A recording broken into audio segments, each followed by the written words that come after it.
ignored the red flags because I didn't have anywhere else to go, and that almost cost me my life. I was 18 when I saw the first red flag. I watched him disrespect his own mother right in front of my eyes. And I remember thinking, if he can disrespect the woman who gave life to him, he'll never respect the woman he loves. I ignored it. A year later, that same disrespect was directed at me. It started with the tone and words, then control, and it never stopped. It only grew. By 21, we got into a huge argument on my birthday. His anger was explosive. After that, the disrespect escalated emotionally, verbally, mentally, and eventually physically. That was red flag number 2. When someone gets comfortable putting their hands on you, that's not love. That's danger. I stayed anyway because I loved him and I didn't love myself, honestly. At 24, I got pregnant with twins. Around that time, my foster mom kicked me out. So I was living in his house. I was pregnant, displaced, dependent, and trapped. That was red flag number 3. He knew I had nowhere else to go, and the emotional, verbal, mental, and physical abuse continued.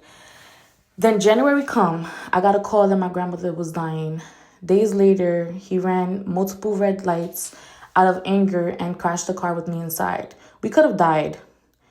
That's the day I could have lost my life. That should have been the last red flag. But honestly, trauma makes danger feel normal. By my baby shower, I was already mentally checked out. I stayed because I was about to give birth and I had nowhere else to go. The day I gave birth was the most traumatic day of my life.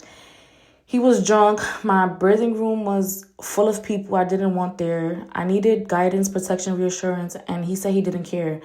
After the babies were born, the violence escalated again. We fought in front of the kids. That was it. I didn't know where I was going, but I knew I was leaving and my kids were coming with me. I left with $100, 2 babies, and no family support. I went to a shelter. I got an order of protection. I went to school. I healed. He didn't. Years later, the disrespect continued. Boundaries were crossed, control, sexual violations, until December 2025 when he assaulted me again. I called the police again, filed another domestic violence report and an SVU report. So let me ask you this, right? If you had 2 kids, no money, and nowhere safe to go, are you sleeping in the street or are you choosing the shelter? Because survival is not weakness. Leaving is not a failure.